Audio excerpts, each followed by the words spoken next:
Thanks for watching. We appreciate you. Please, please subscribe.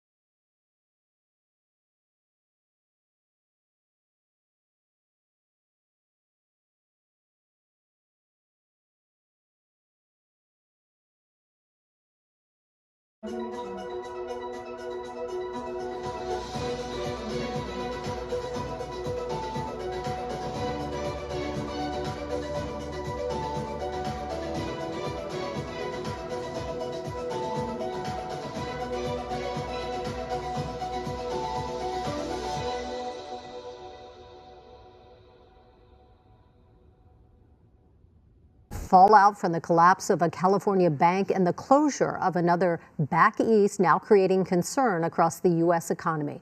President Biden and the federal government are taking steps to restore confidence in the U.S. banking system. But people from Wall Street to Main Street are asking the same question. How safe is our money? KJ5's Samantha Cortese is tracking developments tonight live in our news center. Sam? Don't call it a bailout. Instead, the Biden administration says it is assisting those who had more than $250,000 in these collapsed banks. But we want to know, should you be worried? Look at the line at this First Republic Bank in Brentwood. Following the collapse of Silicon Valley Bank and New York-based Signature Bank, worried customers are afraid their money is no longer safe. There was news that everybody may not get their deposit back.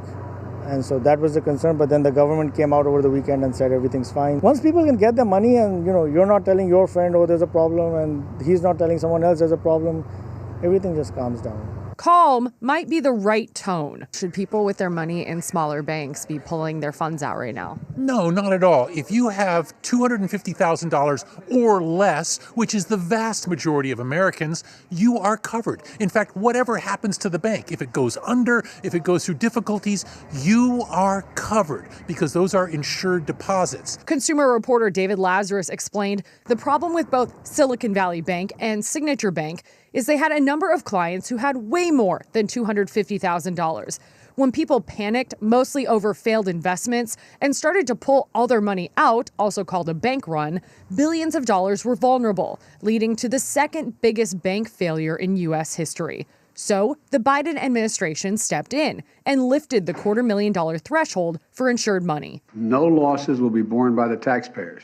Instead, the money will come from the fees that banks pay into the Deposit Insurance Fund. Because of the actions that our regulators have already taken, every American should feel confident that their deposits will be there if and when they need them. Second, the management of these banks will be fired. If the bank is taken over by FDIC, the people running the bank should not work there anymore. Third, investors in the banks will not be protected. They knowingly took a risk, and when the risk didn't pay off, investors lose their money. But is that the right move, especially after 2008? Lazarus says we're in the territory of moral hazard. Banks really don't learn lessons because here we are again facing similar difficulties, and once again, another bailout is happening. And I'm not saying that means you want to let banks or other companies fail, because that's jobs we're talking about, it's families, it's all sorts of things like that. On the other hand, if there are no repercussions for bad decisions or risky behavior, you'll see that again and again and again. You heard Laz say it, but the Biden administration is not using the bad B word for banking, bailout, but an effort to prevent panic and more bank runs. That's the effort here. As for First Republic Bank, it says it's bolstering its financial health by getting emergency funding from the Federal Reserve and additional funds from JP Morgan Chase. In our news center, Samantha Cortese, back to you.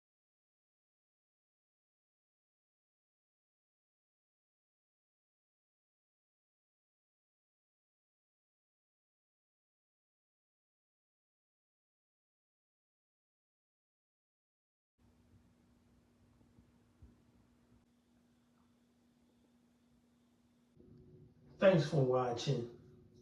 We appreciate you.